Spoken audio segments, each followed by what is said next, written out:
मेरा दिन है अब अम्मी को उनका कफील मिल जाए। तुम्हारी माँ ने एक दिन रोती हुई सड़कों पे भटकेगी। ये उसकी सोसाइटी के लिए, किसी के लिए नहीं, अपने लिए चाहिए। सारा गरूर खत्म हो जाएगा उस औरत। आगे मेरा तमाशा देखना। मैं चाहता हूँ ये बाकी जिंदगी वो अपने लिए जिए। वो पार्टनर उनकी जिंदगी में भर सकता है, वो मैं नहीं कर सकता। सबक सेवा नहीं मानेगी कि सारी जिम्मेदारियां उठा सकता हूँ मैं, लेकिन जो प्यार, जो सपोर्ट, जो रंग एक इस तरह से हम आपको शुरू की वीडियो से ही बताते हुए आ रहे हैं कि सबूक खुद ही ज़ेबा की नई ज़िंदगी की शुरुआत में उसकी मदद करने वाला है। तो ठीक ऐसा ही होने वाला है। सबूक सुमेरा के पास जाएगा और उसे अपनी ख्वाहिश का इजहार करेगा कि वो चाहता है कि उसकी माँ एक नई ज़िंदगी की शुरुआत करे, और इसे नहीं पता होगा कि सुमेरा इस चीज़ के लिए तो ज़ेबा की कितनी मिन्नतें कर चुकी है लेकिन नाकाम ठहरी है।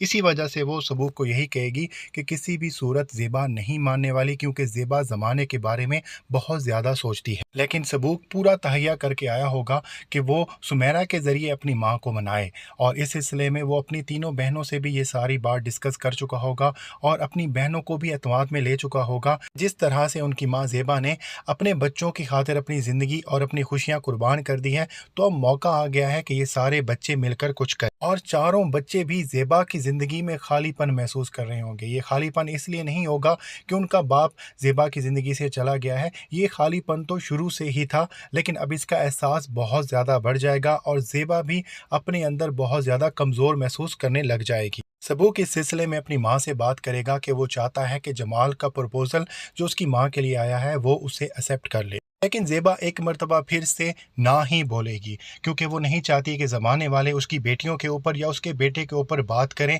वो अपने ऊपर बात फिर भी बर्दाश्त कर लेगी, अपने बच्चों को वो इस ऐसी सिचुएशन में नहीं डालना चाहती। वो को इस चीज़ का अंदाज़ा होगा, तो इसलिए वो अपने बाप के पास भी जाएगा, उसे थोड़े बहुत पैसे भी देगा, उसे खर्चा पानी भी देता रहेगा ताकि उसकी ज़बान जो है वो बंद। लेकिन जमशेद के ताने तो किसी भी सास से कम नहीं होंगे। वो तो उल्टा सबूक को ही बातें सुनाने वाला है कि ज़ेबा ने सारी ज़िंदगी तो तड़पते ही रहना है, लेकिन खुद जमशेद का अंजाम बहुत बुरा होने वाला है। जिस तरह से पिछली वीडियोस में मैंने आपको बताया था कि ये खुद फ्लैट में अकेला मरने वाला है और किसी को पता भी नहीं चलने वाला। और मैं आप लोगों को डरा नहीं रहा, ना ही मैं इस ड्रामे का राइटर हूँ, लेकिन मुझे ऐसा लगता है कि शायद इस ड्रामे की एंडिंग जो है वो थोड़ी सी ट्रेजिक हो जाए। उसकी रीज़न सिंपल सी है कि ज़ेबा की शादी या तो जमाल से होगी या नहीं होगी। अगर ज़ेबा की शादी जमाल से होती है तो कुछ ऑडियंस बात करेंगे कि ये क्या अजीब सी चीज़ दिखा दी कि 50 साल की जो औरत को दूसरी शादी करते हुए दिखाया जा रहा है जबकि उसके बच्चे जवान थे। तरह तरह की बातें एंडिंग के बारे में की जाएंगी, और शायद हमारा माशरा इस तरह की शादी को एक्सेप्ट करने के लिए अभी तैयार भी नहीं हुआ है। लेकिन अगर शादी नहीं करवाते हैं